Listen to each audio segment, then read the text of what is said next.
सिंध हकूक़ मार्च का आज तीसरा रोज है और पीटीआई का काफिला शाह महमूद कुरैशी, असद उमर, अली जैदी की क़यादत में जैकबाबाद से रवाना होगा, जो कंबर शहदाद कोट से होता हुआ लाड़काना पहुंचेगा। तफसीलात जानते हैं दुनिया न्यूज़ के नुमाइंदे मोनिस अहमद से। जी मोनिस अहमद, बताइएगा कि इस वक्त सिंध हकूक़ मार्च की क्या सूरत हाल है?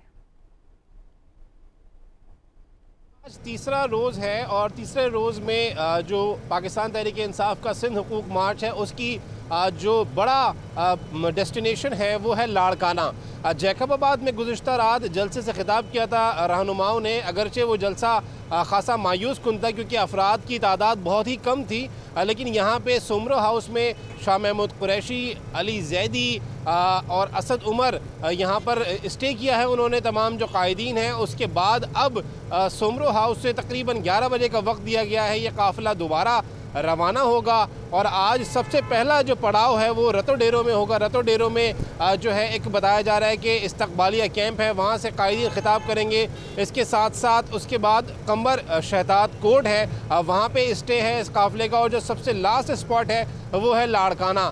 लाड़काना में यकीनी तौर पे जो पाकिस्तान तहरीक इंसाफ उनकी जानिब से कहा जा रहा है बड़े जलसे का एहतमाम किया गया है। देखना ये होगा ये कितना मुतासिर कुन जलसा होता है, क्योंकि सक्खर में जो 2 रोज़ पहले जलसा हुआ था और गुज़िश्ता रात अब तक कोई ख़ास कारकर्दगी पीटीआई की नज़र नहीं आई है। अफरादी क़ुव्वत बहुत ही कम थी, लेकिन लाड़काना में जो शाह महमूद कुरैशी हैं वो भी ये कहते हैं कि बिलावल को टफ़ टाइम दूंगा, बहुत सारे सवालात हैं उनके जवाबात मांगूंगा। बिलावल ने भी मुल्तान में जलसा किया था, तो हम वहाँ पे जाके एक तगड़ा जलसा करेंगे और अपोजिशन को, मुखालफिन को ज़बरदस्त जवाब देंगे। दोबारा रवाना होगा। बहुत शुक्रिया मोनिस अहमद, हमें अपडेट कर रहे थे।